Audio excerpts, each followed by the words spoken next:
ಶ್ರೀ ಗುರುಭ್ಯೋ ನಮಃ. ನಮಸ್ಕಾರ ಸ್ನೇಹಿತರೆ.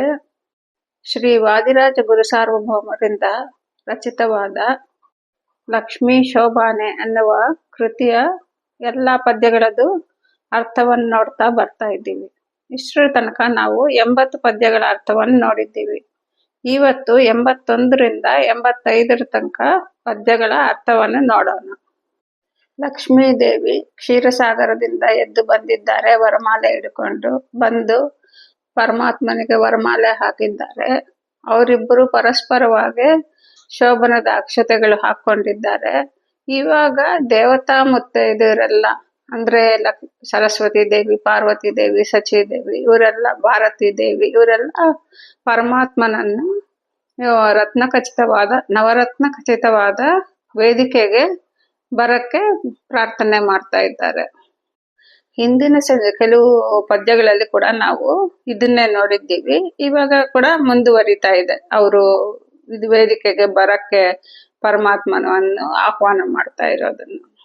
81ನೇ ಪದ್ಯದಲ್ಲಿ ಅವ್ರೇನ್ ಹೇಳ್ತಾ ಇದ್ದಾರೆ ಅಂದ್ರೆ, ಇದು ನವರತ್ನ ಖಚಿತವಾದ ವೇದಿಕೆಯೇ ಇರ್ಬೋದು, ವಜ್ರ ವೈಡೂರ್ಯಗಳಿಂದ ಮಾಡಿರೋ ಹಸೆಮನೆನೇ ಇರ್ಬೋದು, ಆದ್ರೆ ನಿನ್ಗೆ ಇದ್ಯಾವುದು ದೊಡ್ಡದಲ್ಲ ಸ್ವಾಮಿ.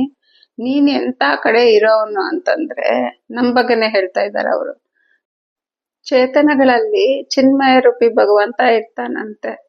ನಮ್ಮಲ್ಲಿ ಹೇಗಿರ್ತಾನೆ ಅಂತಂದ್ರೆ, ನಮ್ಮ ದೇಹದಲ್ಲಿ ಒಂದು ಜೀವ ಇರ್ತಾನೆ. ಆ ಜೀವನ ಸೈಜ್ ಎಷ್ಟಿರತ್ತೆ ಅಂದ್ರೆ, ಒಂದು ಕುದುರೆ ಬಾಲದ ಕೊನೆ ಒಂದು ಕೂದಲು ತಗೊಂಡು 1000 ಭಾಗ ಮಾಡ್ಬೇಕು. ಅದನ್ನ ಮಾಡಿದ್ದಾಗ ಆ ಒಂದು ಭಾಗ ಯಾವ ಸೈಜ್ ಇರುತ್ತೋ ಆ ಸೈಜಲ್ಲಿ ನಮ್ಮ ಹೃದಯದಲ್ಲಿ ಜೀವ ಇರ್ತಾನೆ.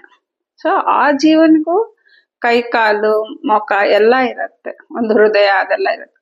ಆ ಹೃದಯದ ಪ್ರಕಾಶವಂತವಾಗಿರತ್ತೆ ಆ ಹೃದಯ ಗುಹೆ. ಅದರಲ್ಲಿ ಒಂದು ಪದ್ಮ, ಅದರಲ್ಲಿ ಭಗವಂತ ಇರ್ತಾನೆ. ಒಬ್ಬನೇ ಅಲ್ಲ, ಲಕ್ಷ್ಮೀ ದೇವಿ ಜೊತೆಯಲ್ಲಿ ಸೇರ್ಕೊಂಡು ಲಕ್ಷ್ಮೀನಾರಾಯಣರು ನಮ್ಮ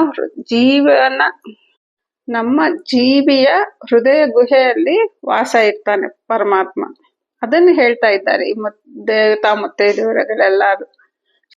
ನೋಡಿ, ಎಷ್ಟು ಜನ ಚೇತನಗಳಿದ್ದಾರೋ ಅಷ್ಟು ಜನದಲ್ಲಿ ಕೂಡ ಪರಮಾತ್ಮ ಇದೇ ತರ ಇರ್ತಾನೆ. ಅವರು ಆ ಪರಮಾತ್ಮನನ್ನು ಕರೀತಾ ಇದ್ದಾರೆ, ಸ್ವಾಮಿ ನೀನ್ ಇಷ್ಟು ಜನಗರಲ್ಲಿ ಇರೋ ಪರಮಾತ್ಮ ಬಂದು ನಮ್ಮ ಹಸೆ ಮನೆ ಮೇಲೆ ಕೂತ್ಕೋ ಅಂತ. ಇದು 81ನೇ ಪದ್ಯದಲ್ಲಿ ಹೇಳ್ತಾ ಇದ್ದಾರೆ.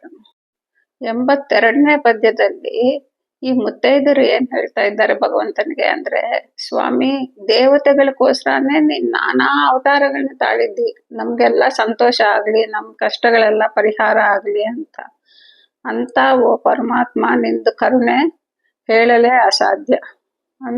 ಹಾಗಿರುವ ಓ ಪರಮಾತ್ಮ ಬಂದು ನಮ್ಮ ಹಸೆ ಮನೆ ಮೇಲೆ ಲಕ್ಷ್ಮೀ ದೇವಿ ಜೊತೆಯಲ್ಲಿ ಬಂದು ಕೂತ್ಕೋ ಅಂತ ಹೇಳ್ತಾ ಇದ್ದಾರೆ. ಇಲ್ಲಿ 83ನೇ ಪದ್ಯದಲ್ಲಿ ದೇವತಾ ಸ್ತ್ರೀಯರು ಭಗವಂತನಿಗೆ ಏನ್ ಹೇಳ್ತಾ ಇದ್ದಾರೆ ಅಂದ್ರೆ, ಪರಮಾತ್ಮ ನೀನ್ ಯಾರೇ ಭಕ್ತಿಯಿಂದ ಕರೆದ್ರು ಅವ್ರ ಮನೆಗೆ ಹೋಗಿ ಅವ್ರ ಪೂಜೆಯನ್ನು ಸ್ವೀಕರಿಸ್ತೀಯ ಅಂತ.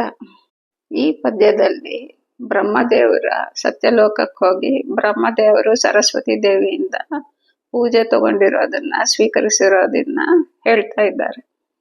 ಬ್ರಹ್ಮದೇವರು ಇಲ್ಲಿ ಪರಮಾತ್ಮನಕ್ಕೋಸ್ಕರ ರತ್ನದ ಪೀಠ ಹಾಕಿ ಅದ್ರ ಮೇಲೆ ತುಂಬಾ ಸ್ನೇಹದಿಂದ ನಿರ್ಮಲ ಪೂಜೆಯನ್ನು ಮಾಡಿದ್ದಾರಂತೆ. ಇಲ್ಲಿ ನಿರ್ಮಲ ಅಂತ ಪರ್ಟಿಕ್ಯುಲರ್ ಆಗಿ ಯಾಕೆ ಹೇಳ್ತಾ ಇದ್ದಾರೆ ಅಂದ್ರೆ, ಬ್ರಹ್ಮದೇವರು ಏನೇನು ಪದಾರ್ಥಗಳು ಉಪಯೋಗಿಸಿದ್ದಾರೋ ಅವೆಲ್ಲ ನಿರ್ಮಲವಾಗಿ, ಕ್ಲೀನ್ ಆಗಿ, ಸ್ವಚ್ಛವಾಗಿದಂತೆ. ಇದರಲ್ಲಿ ನಮ್ಗೊಂದು ಎಚ್ಚರಿಕೆ ಇದೆ. ಪೂಜೆ ಮಾಡುವಾಗ ಪ್ರತಿಯೊಂದು ಪದಾರ್ಥವು ಸ್ವಚ್ಛವಾಗಿರ್ಬೇಕು, ಕ್ಲೀನ್ ಆಗಿರ್ಬೇಕು. ಇವಾಗ ಹೊರಗಡೆಯಿಂದ ನಾವು ಹೂ ತಂದ್ರೆ ಅಲ್ಲಿ ಅವರು ಎಂಜಲ್ ಹಾಕಿರ್ತಾರೋ, ಕಾಲಿಂದ ತಾಕ್ಸಿರ್ತಾರೋ ಗೊತ್ತಿಲ್ಲ, ಅಂತ ಅದನ್ನ ಉಪಯೋಗಿಸಬಾರ್ದು ಅಂತ ಇಂಡೈರೆಕ್ಟ್ ಆಗಿ ಹೇಳ್ತಾ ಇದ್ದಾರೆ. ಇಲ್ಲ, ತಂದು ಅದನ್ನೆಲ್ಲ ಕ್ಲೀನ್ ಆಗಿ ತೊಳೆದು ಮಾಡಬೇಕು ಅಂತ. ಹಾಗೆ ಪರಿಸರನು ಕ್ಲೀನ್ ಆಗಿ ಸ್ವಚ್ಛವಾಗಿರ್ಬೇಕು, ನಮ್ಮ ಮನಸ್ಸು ಹಾಗೆ ಇರ್ಬೇಕು. ರಾಗದ್ವೇಷಗಳಿಲ್ದೆ ಪೂಜೆ ಮಾಡುವಾಗ ಸ್ವಚ್ಛವಾಗಿ ನಿರ್ಮಲವಾಗಿ ಇರಬೇಕು ಅಂತ ಇಲ್ಲಿ ಹೇಳ್ತಾ ಇದ್ದಾರೆ. ಹಾಗೆ ಬ್ರಹ್ಮನ ಮನೆಯಲ್ಲಿ ಪೂಜೆಯನ್ನು ಸ್ವೀಕರಿಸುವ ಪರಮಾತ್ಮ ಶ್ರೀಕೃಷ್ಣ ನಮ್ಮ ವೇದಿಕೆಗೆ ಬಾ ಅಂತ ಇಲ್ಲಿ ಪ್ರಾರ್ಥನೆ ಮಾಡ್ತಾ ಇದ್ದಾರೆ. 84ನೇ ಪದ್ಯದಲ್ಲಿ ಪರಮಾತ್ಮ ಮುಖ್ಯ ಪುರಾಣ ದೇವರ ಮನೆಗೆ ಹೋಗಿದ್ದಾಗ ಪಾರ್ವತಿ ದೇವಿಯರು ಹಣ್ಣಿನ ರಸಾಯನ ಮತ್ತೆ ಸಕ್ಕರೆದ ಪಾಯಸ ಮಾಡಿದ್ರಂತೆ. ಅದನ್ನ ಪರಮಾತ್ಮ ತುಂಬಾ ಸಂತೋಷವಾಗಿ ಎಂಜಾಯ್ ಮಾಡ್ಕೊಂಡು ತಿಂದಂತೆ. ಇಲ್ಲಿ ನಮ್ಗೆ ಏನ್ ಹೇಳ್ತಾ ಇದ್ದಾರೆ ಅಂದ್ರೆ, ನಾವು ಪರಮಾತ್ಮನಿಗೆ ಏನೇ ಒಂದು ಪ್ರಸಾದ ನೈವೇದ್ಯವಾಗಿಡೋ ಹಾಗಿದ್ರೆ ಅದನ್ನ ತುಂಬಾ ಶ್ರದ್ಧಾ ಭಕ್ತಿಗಳಿಂದ ಮಾಡ್ಬೇಕು. ಬೇಕಾಬಿಟ್ಟಿಯಾಗೆ ಯಾವುದೋ ಒಂದು ಪದಾರ್ಥ ಇದ್ರೆ ಇನ್ನೊಂದಿಲ್ಲ ಆ ತರ ಏನಂದ್ರೆ ಅದು ಹಾಕಿ ಮಾಡ್ಬಿಡ್ಬಾರ್ದು. ತುಂಬಾ ಶ್ರದ್ಧೆಯಿಂದ ಮಾಡ್ಬೇಕು. ಆ ಪದಾರ್ಥವನ್ನ ಅವಾಗ ಪರಮಾತ್ಮ ತಾನು ಎಂಜಾಯ್ ಮಾಡ್ಕೊಂಡು ತಿಂದು ನಮ್ಮನ್ನ ಅನುಗ್ರಹಿಸ್ತಾನೆ ಅಂತ.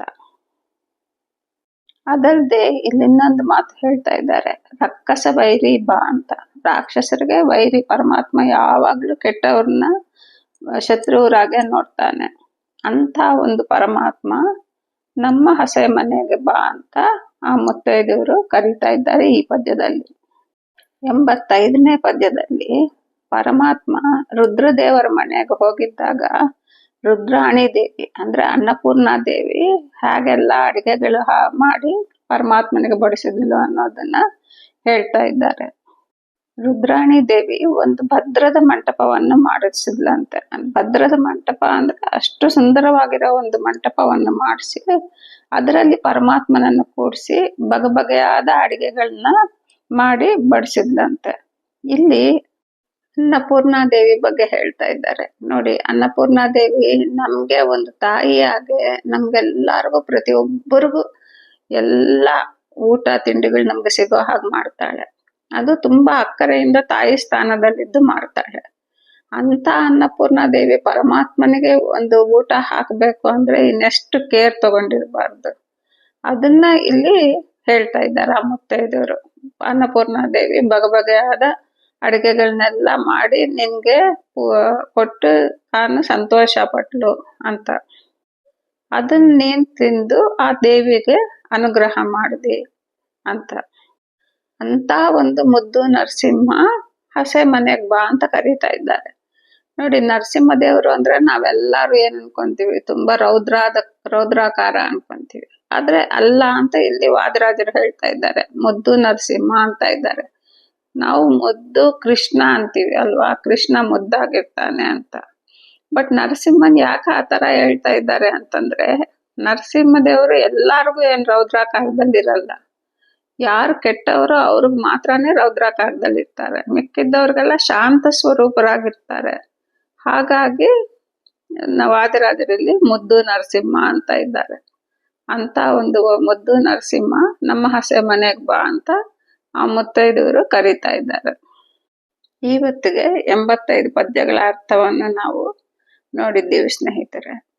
ಈ ವಿಡಿಯೋ ಇಷ್ಟ ಆಗಿದ್ದಲ್ಲಿ ದಯವಿಟ್ಟು ಲೈಕ್ ಮಾಡಿ ಮತ್ತು ಸಬ್ಸ್ಕ್ರೈಬ್ ಮಾಡಿ. ಧನ್ಯವಾದಗಳು. ಶ್ರೀಕೃಷ್ಣ ಅರ್ಪಣಮಸ್ತು.